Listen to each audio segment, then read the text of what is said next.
ಆತ್ಮೀಯ ದೇವಜನರೇ, ಇಸ್ರಾಯೇಲ್ಯರು ಐಗುಪ್ತ ದೇಶದಿಂದ ಕಾನಾನ್ ದೇಶದ ಕಡೆಗೆ, ಬಂಧನದ ದೇಶದಿಂದ ಬಿಡುಗಡೆಯ ದೇಶದ ಕಡೆಗೆ, ಫರೋಹನ ಆಡಳಿತದ ದೇಶದಿಂದ ದೇವರ ವಾಗ್ದತ್ತ ದೇಶದ ಕಡೆಗೆ, ದುಃಖದ ದೇಶದಿಂದ ಸಂತೋಷದ ದೇಶದ ಕಡೆಗೆ, ಕಷ್ಟದ ದೇಶದಿಂದ ಸುಖದ ದೇಶದ ಕಡೆಗೆ, ನೋವಿನ ದೇಶದಿಂದ ನಲಿವಿನ ದೇಶದ ಕಡೆಗೆ ಪ್ರಯಾಣವನ್ನ ಮಾಡುತ್ತಿರುವಾಗ ದೊಡ್ಡದಂತ ಕೆಂಪು ಸಮುದ್ರ ಅವರಿಗೆ ಎದುರಾಗಿ ನಿಂತುಕೊಳ್ಳುತ್ತದೆ.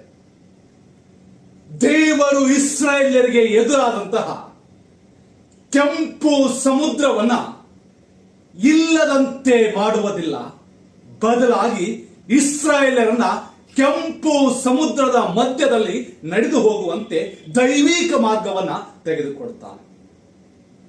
ಇಂದು ನಿಮ್ಮ ಜೀವನದಲ್ಲಿಯೂ ಕೂಡ ಅನೇಕ ರೀತಿಯಂತ ಸಮಸ್ಯೆಗಳು ಎದುರಾಗಿರುವಾಗ, ಅನೇಕ ರೀತಿಯಂತ ಅಡ್ಡಿ ಆತಂಕಗಳು ಎದುರಾಗಿರುವಾಗ, ಅನೇಕ ರೀತಿಯಂತ ಕಷ್ಟಗಳು ಎದುರಾಗಿರುವಾಗ, ಅನೇಕ ರೀತಿಯಂತ ಸಮಸ್ಯೆಗಳು ಎದುರಾಗಿರುವಾಗ, ಅನೇಕ ರೀತಿಯಂತ ನೋವುಗಳು ಎದುರಾಗಿರುವಾಗ, ದೇವರು ಅವುಗಳಿಂದ ನಿಮ್ಮನ್ನ ಸಂಪೂರ್ಣವಾಗಿ ಬಿಡುಗಡೆಯನ್ನ ಮಾಡುವುದಿಲ್ಲ, ತೆಗೆದು ಹಾಕುವುದಿಲ್ಲ.